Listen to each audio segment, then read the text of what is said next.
చెప్పేవన్నీ అబద్ధపు పత్రాలే. హామీల అమలుపై ప్రజల దృష్టిని మళ్లించేందుకే శ్వేతపత్రాల పేరుతో డ్రామా. సాక్ష్యాధారాలతో సీఎం చంద్రబాబును కడిగి పారేసిన వైఎస్ఆర్సీపీ అధ్యక్షుడు వైఎస్ జగన్. ఎన్నికలకు ముందు 14 లక్షల కోట్ల అప్పులతో ఆర్థిక విధ్వంసం చేశారని ఆరోపించారు. 10 లక్షల కోట్ల అప్పులున్నాయని గవర్నర్తో తప్పుడు చెప్పించారు. ఇంతకు ఏ లెక్క కరెక్ట్ బాబు? వాస్తవంగా ఉన్న అప్పులు 7.48 లక్షల కోట్లేగా. తక్కువ అప్పుతో ఆర్థిక క్రమశిక్షణ పాటించామని మా ప్రభుత్వాన్ని కేంద్ర సామాజిక ఆర్థిక సర్వే కూడా ప్రశంసించలేదా?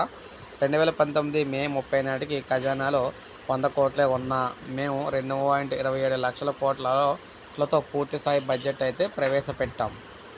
ఎన్నికల్లో ఇచ్చిన హామీలన్నీ అమలు చేసే ఇప్పుడు ఖజానాలో 7-8 వేల కోట్లు ఉన్నా కూడా ఎందుకు పూర్తిస్థాయి బడ్జెట్ను ప్రవేశపెట్టలేదు? అలా చేస్తే మీ ప్రచారం అంతా కూడా అబద్ధమేనని తేలిపోతుందనే కదా మీ భయం.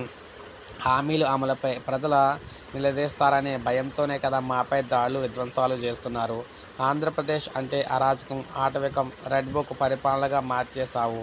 శాసనసభలో మేము నిలదీస్తామనే కదా భయంతోనే కదా ప్రతిపక్షంగా గుర్తించడం కూడా లేదు అని చెప్పేసి ఈ విధంగా చంద్రబాబును జగన్ గారు అయితే అనడం అయితే జరిగిందనమాట. సో ఇది మరి మీరేమంటారు? మీ అభిప్రాయాన్ని కామెంట్ రూపంలో తెలియజేయండి. ఒక లైక్ చేయండి, సబ్స్క్రైబ్ చేసుకోండి మన ఛానల్.